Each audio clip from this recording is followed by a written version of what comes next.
What's up, guys? We are back again today. Today we are reviewing the Star Wars Black Series Kylo Ren with throne room base plates. It's the Walmart exclusive, and this is a figure that's release has been bungled, to say the least, by Walmart. It has been hard to find, not really hit retail, even though it was supposed to a few months ago. On Walmart.com it comes up sparingly. It's been up for an hour some days, 10 minutes other days. It is not an easy figure to find right now. Hopefully it'll hit retail soon. I was lucky enough to get mine off the Big Bad Toy Store, and it is already sold out there. It came in earlier this week. I purchased it, got it shipped here, and it came today, and it is already sold out, as I double checked right before I started making this video. But today I'll be showing you this figure, and I'll be explaining whether or not I think it's worth picking up. You know, it is a deluxe figure, so it does have a little bit of a higher price point. So let's break into this. Before we break into this figure, I'll just show you how he is packaged in here. He is set in the center with the base plates spread around behind him. His mask right here is die cast, I believe, with a die cast hilt as well. And he comes with his lightsaber. The difference in this one is he comes with a cloth cape as opposed to the regular Black Series Red Box release, which came with a hard plastic cape. And I believe this one has a much better detailed and designed scar on his face, which I think looks much better than the regular release, which is why I personally passed on that one and was waiting for this one. And little did I know it would take so long to find this figure and get him. So we have cracked this figure open, and I am a big fan of this Kylo Ren. I think his face is done very well. I think it has a great accurate representation of Adam Driver. We'll zoom in here a little bit and show you guys. I think this is one of the best ones. I really like the scar definition a lot better than the regular release, and I know that his scar kind of gets fixed up by the end of the movie, but I'd rather have it look so you can at least still see it. I think it looks just a lot better. The original release, they tried to mesh it in with this flesh tone. I just don't think it came off looking as good. I'd rather have it defined. I do like the soft goods cape. I think it looks a little bit more accurate than the movie. The frustrating part is it doesn't have a string or anything around his neck, so clearly it is kind of flimsy and can fall off, but for the most part you can get it to balance pretty well on his shoulders. You can take it off and see what he looks like here. Looks very good. Has good detail, like I said. I like the hair. I think the face looks good. Obviously his movements are just the same as all the other figures, and I think overall he looks very well. He comes, obviously, like I said, with his lightsaber here. Mine came very bent in the packaging, as you can see right there. Don't like the way they package in his lightsaber. It was very tough to get out. And then he's got the die cast handle right over here. And then I'll show you the head swap in a minute. I like this die cast helmet, though. I can appreciate that. It's very detailed for the Kylo Ren mask. I think it looks really great with the battle damage shown there. It obviously doesn't just go over his head. It's a complete head swap, which I'll show you right now.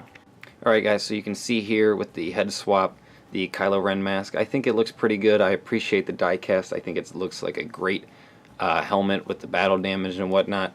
It fits with the cape, but either way, with the cape on or off, you can still kind of see his neck in here, which kind of looks goofy, especially from like the side right there.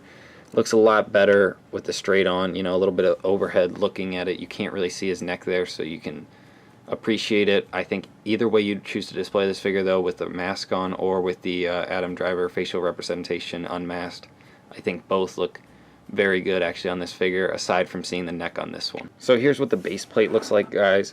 It's actually separated out into 3 pieces. They connect in pretty easily and they stay pretty sturdy, so I like that a lot. It fits well. I'll show you pretty soon how it fits in with the Snoke throne.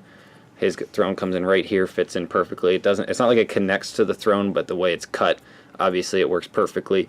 The plate's a little small to be like movie accurate, like everybody is very close to Snoke, and he had a lot of room in the movie, but I still appreciate them adding this in. I think it does work as a base plate. If you don't have the Snoke throne, though, it's probably not going to look as good and can be frustrating to some people, but I think overall, you know, you can display a lot of figures. We got 6 pegs here, so, you know, if you can get a peg of figure on there, it might look a little clustered, but it still works as a good display piece.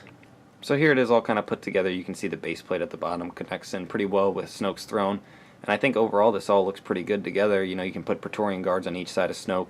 They can fit in the little base plates. Kylo, if you put him in a base plate, he's a little close, and I think it looks a little weird, so I actually put him off to the back. But he can stand up perfectly fine, you know, the way he is right here. And I think you can find multiple ways to display these figures.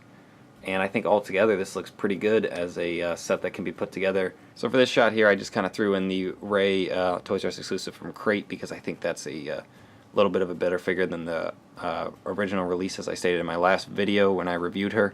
But I think thrown in with this Kylo and the Deluxe Snoke, I know that these figures cost a little bit more than the standard releases, but I think altogether this looks really good towards the throne room scene in the movie, and I think this works as just a well put together display.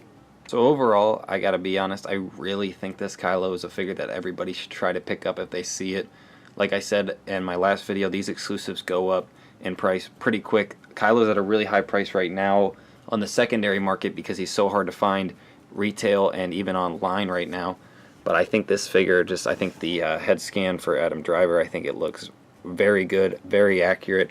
Like I said, I like the scar a little bit more, and I'm okay with the cloth cape on this one. I know it doesn't have like a string, like I said, around, so it's a little bit harder to keep on for display purposes, but I think, you know, it's not like it falls off if you just stand him up like this.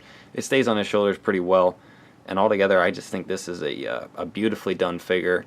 Like I said, the base plate might not be for everybody, but I think for display purposes it looks really good. Even if you don't have Snoke's throne room, you can throw a couple figures on there and they're a little bit easier to stand. But altogether, I really think this is a strong figure. I know Walmart is frustrating with their exclusives, and he's been hard to find.